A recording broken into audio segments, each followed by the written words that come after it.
Ladies and gentlemen, I'm here with a report that says Peter Obi is not the solution to Nigeria's problem. The young prophet is. Peter Obi is not the solution to Nigeria's problem. The young prophet is. I can see a lot of people spontaneously voting for a man who I consider to be mortal, that is spiritually incapacitated, who has no ability to bridle and harness the affair of the nation, the challenges, the barriers of the nation, that is instigated both spiritually and physically. And I see pastors telling their members vote, obedience, and whatever they say there. Listen to me, I'm not against him. As a matter of fact, from what I heard, if I'm to cast my vote for any man, I would cast my vote to him. But I'm here to make you understand something very profound and deep. I'm here to elaborate and paraphrase what is going on in the spirit realm. I'm here to reveal to you the mind of God concerning the nation. Never you rely on mortal. Mortal strength has a lot of limitations. Never you depend on what cannot take you anywhere. Comparatively, he is better than his rivals and competitors. But the kind of demand, the kind of optimism, the kind of anticipation, hope, and prospect laid on him, believe me, he will not meet up. Because there are forces that fight against anything that is good. There are forces that challenges anything that is good. And you must understand, whenever you want to do good, you must involve God. And when God has not ordained you to carry out a particular assignment, you'll be wasting your time. There is a man who God has ordained to solve the problem of Nigeria. Because the problem of Nigeria is more than what a mortal man can settle. The problem of Nigeria is more than what a mortal man can bridle. The amelioration to the coagulation, salvaging Nigeria is tied to a young prophet. It is his destiny. It's just like Camelot and Merlin, when they said the destiny of a great kingdom is rested on the shoulder of a young boy. This time is on the shoulder of a young prophet. Until the young prophet emerge, solution will not come. Until the young prophet emerge, things will not change. You must first of all understand that one of the major problems of Nigeria is their system of government. Democracy is corruption in the spirits. And when the spiritual grant of a nation is corrupted already, it means the nation is destined or predestined to sink and submerge. Because the ground is a sinking sand ground. You must understand that the ground of this nation is bad because of the kind of government adopted. There are diversities of government. We have military system, we have democracy, we have autocracy, we have totalitarianism, we have unitarianism, and we have what we call theocracy. We have, listen, there are diversities, I can't name them, but I came here to make you understand that until theocracy is invoked, until theocracy is adopted, until theocracy is enforced, no solution. What is theocracy? It's a system of government by God and his prophets. It's a religious government. I want you to consider Nigeria, compare Nigeria with Italy, Rome. It's controlled by a pope. Now, I want you to consider the economy of Italy, of Rome. Do you compare it with that of Nigeria? No. The system of government matters a lot. But this kind of theocracy I'm talking about is not just by a priest. I'm talking about a priest, a prophet with supernatural power, a detector, a man who is going to bring judgment to politics, bring judgment to the church, bring judgment to the world. The Bible said the word of righteousness will be judged and the word of sin will be judged. a man who God is going to use, an instrument, a weapon to regulate everything in obedience to Christ. This is the man I'm talking about. The Lord opened my eyes and I saw this young man coming with so much power and so much authority. He was not just a prophet, he was not just an outstanding and a unique general in Christendom, but he had a very capacious space in politics. He is not a politician. He will never be a politician, but his words, politicians will obey. His detections, governors and presidents will carry out. I see this man detecting and telling the nation who will rule. And according to his word, it was. And when those who were elected or chosen by him failed, he corrected them by fire. His fear was upon government and his fear was upon the church. So because of this fear of God that entered through his ministry, men obeyed. This is where the solution of Nigeria is. God said that he is the solution of Nigeria. I can see some of you talking about Biafra. That Biafra is not the solution of Nigeria. I'm not saying this to be sedimental. I'm not saying this to be a nepotist or to support. I'm telling you the mind of God. I'm not against you. If you want to divide, you can divide. If you want to be united, you can be united. It's your business. It has nothing to do with me. It won't change me. The economy won't affect me because I'm hidden in God. But I'm telling you the mind of God. Biafra is not the solution. Division is not the solution. Nigeria is not the solution. The solution is theocracy. The solution is a leadership by God and his prophets. And there is a particular prophet ordained to bring answers to the questions, to bring amelioration to the coagulation, to placate the battles, the briars, the thorns that bereave the nation.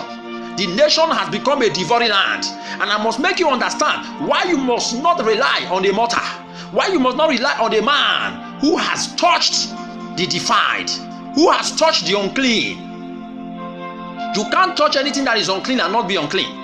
If you study your Bible very well, in the book of Nahum chapter 3, the Bible said, woe to the bloody city.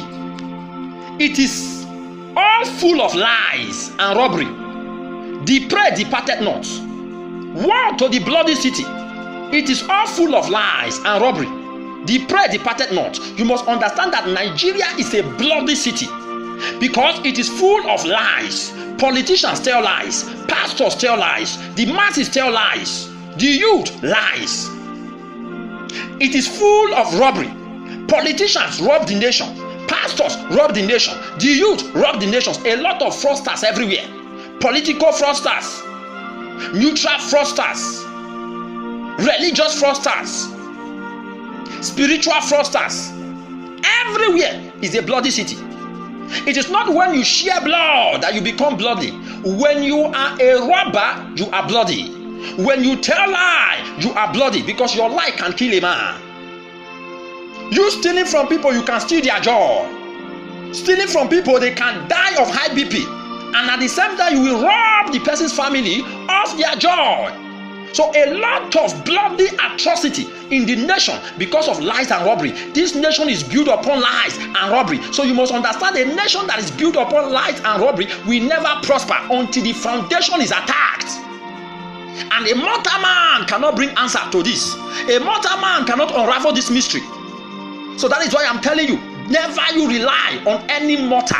I'm not saying this against him. I'm addressing the nation so they won't put their hope on a man who will definitely fail them. Do you know those who came before the man that is about to inaugurate into power failed? And they will be happy to see another man do what they could not do. So they will go extra miles to ensure that he is unable to carry out the mind of the people. So he won't earn the glory they could not earn. So you must understand that he doesn't have the capacity. The pressure that will be mounted on him will be too much. There are people who were innocent before they entered power. But as soon as they entered power, they were corrupted. The spirit in Asorok inhabited them and they began to do the mind of Satan, not the mind of the people anymore. When they came down from power, they realized that this is not what they bargained. We are in a world that is controlled by forces, by spirit, by power. And you must understand, any man that will be able to do this work must be spiritual. Woe to the bloody city. It is all full of lies and robbery. The prey departed not. Victims do not depart. In government, a lot of people have been victimized. In the church, a lot of members have been victimized. Individuals have been victimized. Both government, both masses, both the church, everywhere, lies and robbery. So you have to first of all tackle the platform, the altar where we are standing. The administration is bad because you cannot choose a man and the man will do the will of God. It is God, it is of God, or it is for God to choose a man for himself. You must check the life of David and Saul. Before I begin to elaborate on the life of David and Saul, in verse 5 of this Nahum chapter 3, the Bible said, "Behold, I am against thee, saith the Lord of hosts, and I will discover thy skirt upon thy face, and I will shew the nation thy nakedness, and the kingdom thy shame." Nigeria is an ignominious momentum among the nations of the earth. Their spectacle Nigeria is a spectacle of sarcasm, a tool of ridicule among the nations of the earth. Anywhere you go to, you talk about them, they have bad record. Why? Because the Lord is against them. Why is the Lord against them? Because it's a bloody city and it is full of lies and robbery. And victims do not fail. They keep on victimizing people. They keep on preying upon people. How can a man who has engaged in lies and robbery be the deliverer of this nation? How can a man who has touched something dirty, or you want to tell me that he has not lied? Or you want to tell me that he has never robbed? The Bible said that Daniel made a vow within himself never to defile himself with the portion of the king's meat which he eat on the table, because he knows any man that is defiled is limited.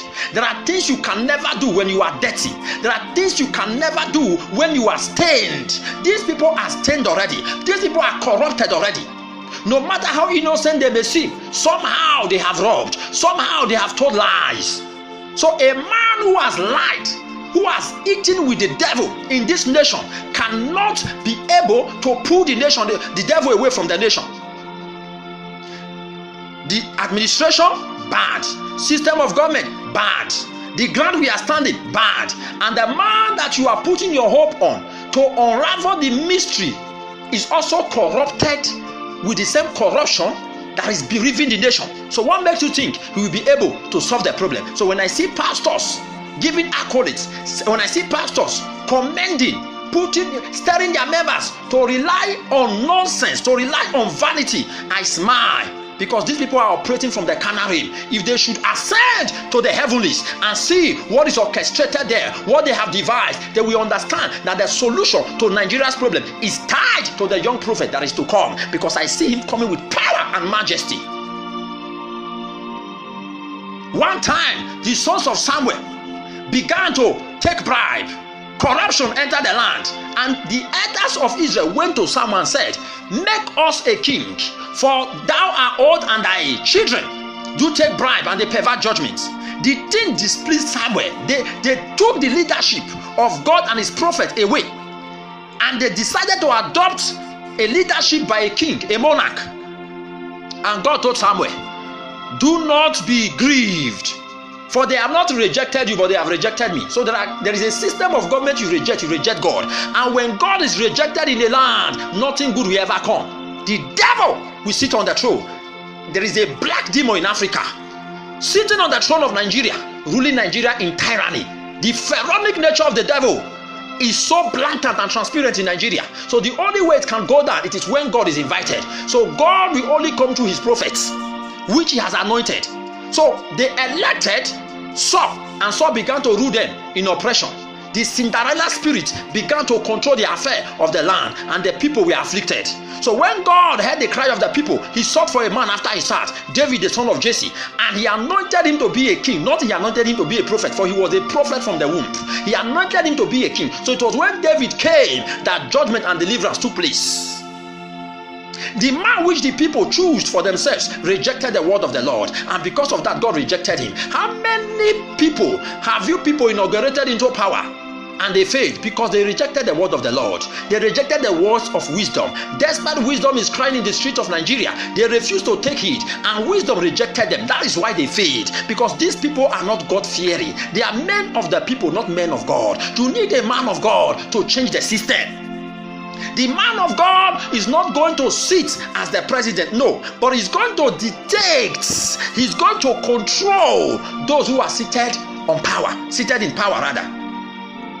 It's just that the days of Elisha, the king of Israel called him father, was subjected to him. So he was the one telling the king of Israel what to do and what not to do. When the king of Assyria began to plan against him, conspire against him in his chamber, Elisha would tell him, this is what they are planning against you. Do like this. So the king of Syria was frustrated. So one time he said, who among us is revealing our secret? Who is the traitor, the betrayer among us? And they said, you don't have any traitor here. It is Elisha the prophet that is exposing you to the king of Israel. That is why all your effort has been flustered, has been discombobulated, has been razzled and dazzled, has been razzmatized.